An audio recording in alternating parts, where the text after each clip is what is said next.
বাংলাদেশের কুষ্টিয়া জেলার মিরপুর উপজেলার পোড়াদহ ইউনিয়নের স্বরূপদহ পালপাড়া একটি মন্দিরে প্রতিমা ভাঙচুরের ঘটনা ঘটে। রবিবার রাত আনুমানিক ৯টার দিকে মিরপুর উপজেলার পোড়াদহ ইউনিয়নের স্বরূপদহ পালপাড়া কালী মন্দিরে এই ঘটনা ঘটে বলে জানা গিয়েছে। ঘটনার পর police super Mohammad Mizanur Rahman, RAB ১২ Kushtia ক্যাম্পের কোম্পানি কমান্ডার সুদীপ্ত সরকার এবং বিভিন্ন রাজনৈতিক দলের নেতারা ঘটনাস্থলে পৌঁছান। মন্দির কমিটির সাধারণ সম্পাদক শ্রীবাস কুমার দে শাওন বলেন, মন্দিরে কার্তিক ও সরস্বতী প্রতিমার মাথা ও হাত ভাঙচুর করা হয়েছে। ওই সময় আমাদের এলাকার বিদ্যুৎ ছিল না, সাথে গুড়ি গুড়ি বৃষ্টিও পড়ছিল। এই সুযোগে কে বা কারা এমন ঘটনা ঘটিয়েছে।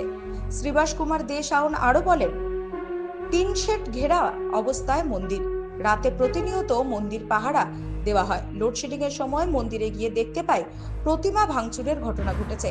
সামনে দুর্গাপুজো, প্রতিমার মাটির কাজ শেষ হয়েছে, সোমবার থেকে রঙের কাজ শুরু হওয়ার কথা ছিল। এই ব্যাপারে মিরপুর থানার ভারপ্রাপ্ত কর্মকর্তা মমিনুল ইসলাম বলেন, সংবাদ পাওয়ার পর ঘটনাস্থল পরিদর্শন করেছি, তথ্য নিয়ে পরে ঘটনার বিস্তারিত জানাবো।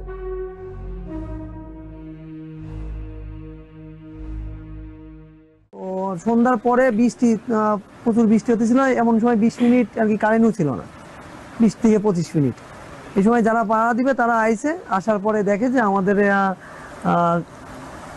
কার্তিকের মাথাটা মুড়াই দিয়ে গেছে, 2 ডানা ভাঙছে, ময়ূরটা ভাঙছে, হাঁসটা ভাঙছে, আর সরস্বতী 2 ডানা, আর ওই যে মাথার তাসটা ভাঙছে।